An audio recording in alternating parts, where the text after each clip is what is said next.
Bonjour à tous, je suis Milena et je suis prof de français au lycée Gottlieb.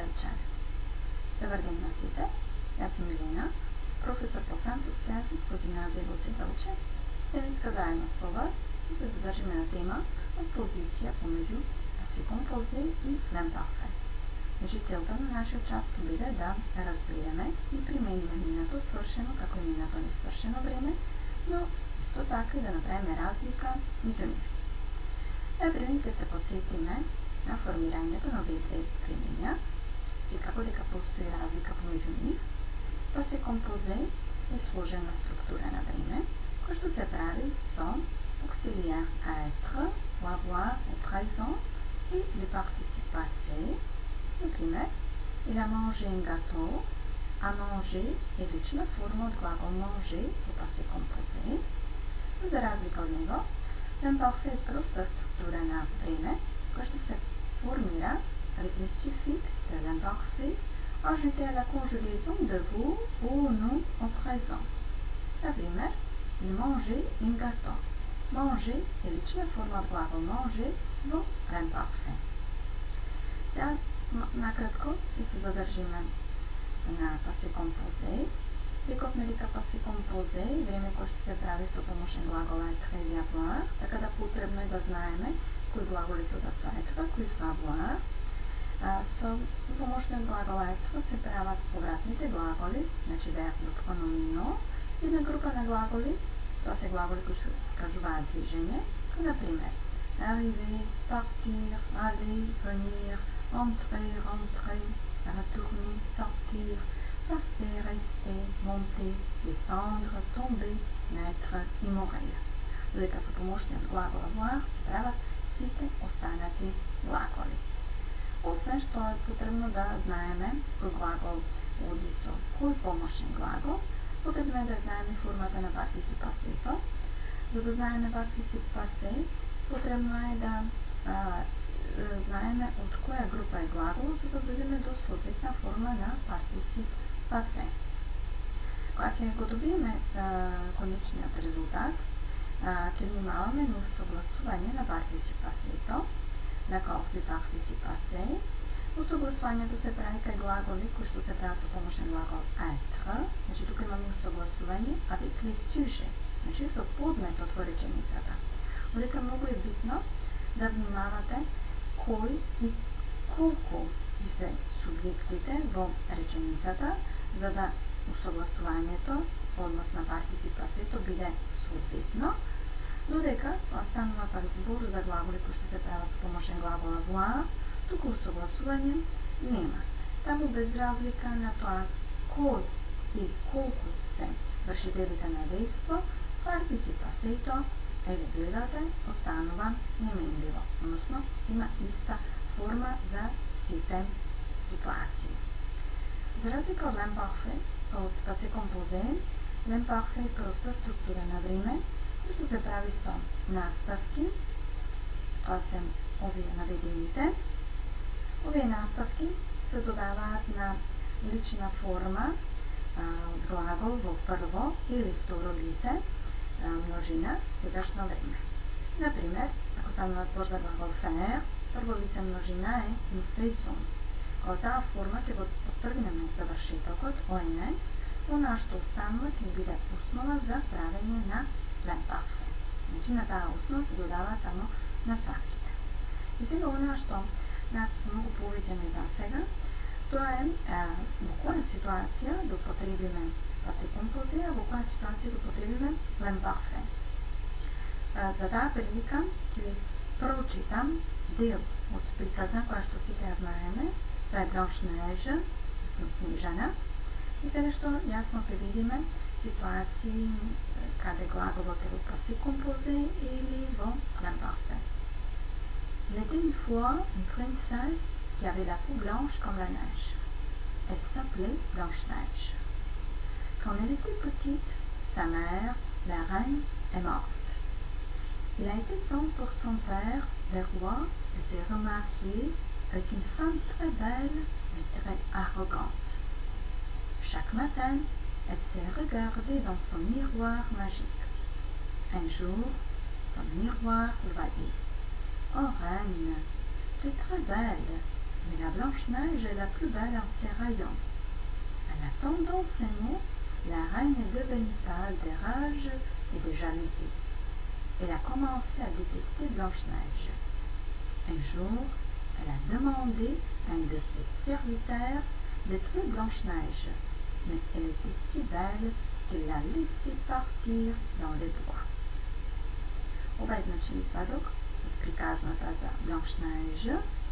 Vidite дека со crveno се обележани глаголите кои што се во пасе композе, дека со зелено се обележани глаголите во l'imparfait. Сега, зошто во одредени ситуации имаме глаголи во l'imparfait, а зошто другите се дадени во пасе композе? Онаму каде што станува збор за раскажување, за давање на описи, каква кожа таа имала, како се викала, дека била малечка, значи таму действата, односно глаголите ќе бидат во l'imparfait. Меѓутоа, онаму каде што станува збор за действија кои што се случиле во одреден конкретен момент во минатото и кои што со сигурност се завршени, значи тие действија ќе бидат во пасе композе. Значи, кралицата умрела, огледалото кажало, таа започнала и така натаму. Поединечно тоа изгледа вака, односно кога имаме дилема, кое време да го потребиме, трябва choisir l'imparfait ou le passé composé, значи станува збор за одредени ситуации. Прво, action concrète est terminée dans le passé, значи passé composé имаме кога станува збор за конкретни и со сигурност завршени активности од минатото. Например, hier soir je suis allé au cinéma, вчера вечер отидов во кино, значи активноста е конкретна, се случила синаќа и со сигурност е завршена. Додека l'imparfait имаме кога искажуваме некои навики од минатото, значи нешто што сме го практицирале често пати, habitude dans le passé. Например, tous les dimanches, je mangeais chez ma grand-mère. Секоја недела јадев кај баба. Понатаму, па се композе имаме кога стана збор за succession d'actions dans le passé. Кога имаме искажување на сукцесивни активности во минатото, односно активности кои што се случувале едно по друго. Например, il se levait à 7 heures, il a pris son petit déjeuner et il est allé à l'école. Тој стана во 7 часот, појадуваше и замина на училиште. Значи сите овие три действија се случиле сукцесивно, едно по друго. За разлика од овие, l'imparfait би имале кога би станувало збор за описи, description. Например, elle était blonde, elle avait les yeux bleus, elle portait une robe bleue. Таа беше блондинка, имаше сини очи и носеше сив фустан. Значи, овдека даваме опис на некоја девојка. Понатаму, па се композе имаме кога станува збор за action interrompue par une autre action. Значи, кога имаме раскажување на нешто што се случило во минатото и кога одеднаш тоа што го раскажуваме го прекинуваме со некое друго дејство, прекинувањето, односно дејството кое што прекинува, ќе биде во passé composé. Например, je dormis quand le téléphone a sonné. Спиев кога телефонот зазвони. Значи, дејството кое што се случувало во минатото е глагол dormir, даден во l'imparfait. Меѓутоа, во еден момент се случува нешто што го прекинува спиењето, а тоа е звонењето на телефонот. Така да глаголот sonner ќе биде во passé composé. За разлика од ова, l'imparfait имаме кога искажуваме истовременост на дејства од минатото, значи deux actions simultanées. Никола lisait pendant que sa mère préparait le dîner. Никола читаше додека мајка му ја подготвуваше вечерата. Значи во исто време Никола читал и мајка му ја подготвувала вечерата. Znači ovdje kad stavim na zbor za istovremenost ove dve действия. Pojedinačno to izgleda ovako. Znači, utilisation du passé composé de l'imparfait. Passé composé s'utilise dans les actions principales, précises, ponctuelles, chronologiques et achevées. I da mi prethodno, ali gledam iz сега, da passé composé se koristi u glavni действия, u действия koji su se precizni, točni, hronološki, действия koji što traje kratak vremenski period i sigurno se završeni. Najčesto passé composé ovdje su predlozi od tipot na hier matin, un jour, la semaine dernière, l'année dernière, après, puis, il y a. La première. Hier, je suis allée chez Nicolas et j'ai parlé avec lui. Ce matin, j'ai entendu le bus. En 2000, je me suis inscrite à l'université et en 2005, je suis devenue professeur. Usite ove tri primjeri znajme točno koga se slučuvalo dejstvo. Znači stavlja zbor za precizni, točni. Uprava rečenica. Včera, втората, утрово, третата имаме две последователни действия, едното во 2000-та, друго во 2005-та. Сите три ситуации, односно сите три примери, искажуваат активности кои што траеле краток временски период и сигурно се завршени. Значи, вчера отидов кај Никола и зборував со него. Утрово го слушнав автобусот. И последниот пример, во 2000-та се запишав на факултет и 2005-та станав професор. За разлика од овие ситуации, l'imparfait имаме при décor, description, habitude, souvenir, action pas forcément achevée. Значи l'imparfait се употребува кога даваме описи, кога раскажуваме нешто, некои спомени, даваме некои наши навики, како и да е при искажување на активности од минатото, кои што траеле подолг временски период и кои што не сме сигурни дали се завршени. Најчесто l'imparfait оди со предлози од типот на avant, quand, à cette époque, tous les jours, généralement, en général, d'habitude, toujours, souvent, pendant que. La première. Quand j'étais petite, je prenais des cours de français. Hier, il faisait chaud. Последното, il écrivait au tableau.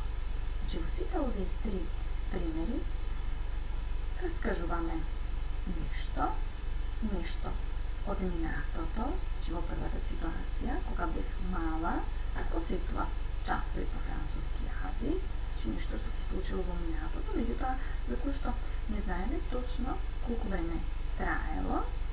Втората ситуација, вчера беше топло, значи повторно имаме одреден опис на времето, на состојбата.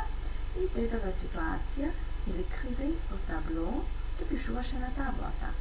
Пишувал, не знаеме точно колку време пишувал. Значи, действото траело подолго време. Се надвам дека од овие објаснувања е доволно јасна употребата на овие две времиња, односно точно знаете кога да употребите passé composé, а кога да употребите l'imparfait. За таа прилика, тук имаме еден текст каде што глаголите погоре се дадени во инфинитивна форма. Глаголите треба да ги вметнете во текстот во хронолошки ред, значи онака како што се дадени во заградата, меѓутоа потребно е да определите во кое време ќе бидат истите тие глаголи. Дали тоа ќе биде passé composé или ќе биде l'imparfait. Значи тука станува збор за глаголи aller, faire, reprendre, traverser, s'arrêter, préférer, pédaler, s'asseoir, parler, recevoir, appeler, être, passer, raccrocher et rire. Значи имаме краток текст неврзан текст каде што ги метнувате овие глаголи. Текстот почнува со приложка определба l'année dernière, значи минатата година, знаеме кога тоа се случило. И во продолжение се дава раскажување, односно опишување на одреден одмор на некое лице во Лоара. Се надевам дека текстот ќе биде доволно јасен за да го саботите онака како што е потребно и да направите подоцна корекција на вашите решенија. Во иста прилика имаме и вежба каде што има реченици кои што се последователни.